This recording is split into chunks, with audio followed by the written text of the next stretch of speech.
Supergirl isn't just Superman in drag, she's something more, a survivor carrying the weight of her own world's death. In this video, I'm going to show you exactly how Kara's grief, trauma, and rare gifts make her one of DC's most compelling characters. And by the end, I'll share the real moment that transformed how I see the Super family. So here's the first big difference between Superman and Supergirl. Clark doesn't remember Krypton. Kara does. She wasn't an infant when the planet exploded, she was a teenager. She remembers its people, its culture, and its destruction. That memory shapes her as a wounded ambassador to Earth. Where Superman embodies the farm boy optimism of Kansas, Kara carries the scars of an apocalypse she lived through. James Gunn, who's bringing Supergirl to the big screen next year in the DCU, puts it bluntly, her background is much more difficult than Superman's. Clark's identity begins with warmth and love. Kara's begins in rubble. That difference matters. Where Superman represents hope as an inheritance, Supergirl represents hope as a choice. She had every reason to become bitter, every excuse to lash out, and yet she still chose heroism.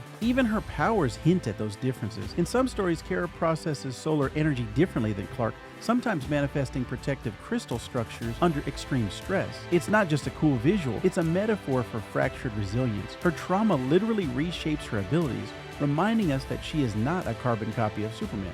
Her history across comics reflects this ongoing struggle for identity. In the Silver Age, she was the wide-eyed cousin who lived in Clark's shadow. Post-Crisis, she became Matrix, then Linda Danvers. Radically different takes on the Supergirl name. On TV, as Kara Danvers in the Arrowverse, she was reimagined as a modern woman balancing journalism, friendships, and cosmic battles. Across all these versions, one question repeats. Who am I when Superman already exists? And then came Tom King's Supergirl, Woman of Tomorrow. This Eisner-nominated miniseries is the definitive modern Supergirl story. It redefines Kara as a wanderer of the stars, scarred by trauma but still driven to protect others. Critics call it one of the best Supergirl arcs ever written, and it's the direct blueprint for James Gunn's upcoming Supergirl film. This isn't Kara as Superman's sidekick, this is her as her own myth. She isn't defined by Clark's light, but by her own fight through darkness. What makes Woman of Tomorrow so powerful is its honesty. Kara is more deeply damaged than Superman could ever be, and yet she's also more empathetic because of it. She doesn't offer hope because it was given to her, she offers it because she knows what it means to lose everything. And here's the emotional core. Clark's strength comes from never knowing Krypton's pain. Kara's strength comes from surviving it. Clark is hope by inheritance, Kara's hope by rebellion. And when you put those two side by side, you see why she's so compelling. Superman shows us the best of who we can be. Supergirl shows us that even when life shatters, you can still choose to keep going. If you're ready to dive deeper into Supergirl, here's where to start. First, Tom King's Supergirl, Woman of Tomorrow. This is essential reading. Second, Supergirl, Being Super, a grounded coming-of-age miniseries. Third, her classic Superman team-ups, which highlight both their similarities and their differences. Fourth, the post-crisis Matrix and Linda Danvers runs, which take the character in bold, unexpected directions. And finally, the Arrowverse, Kara Danvers, and the Rebirth comics, which modernize her identity for new audiences.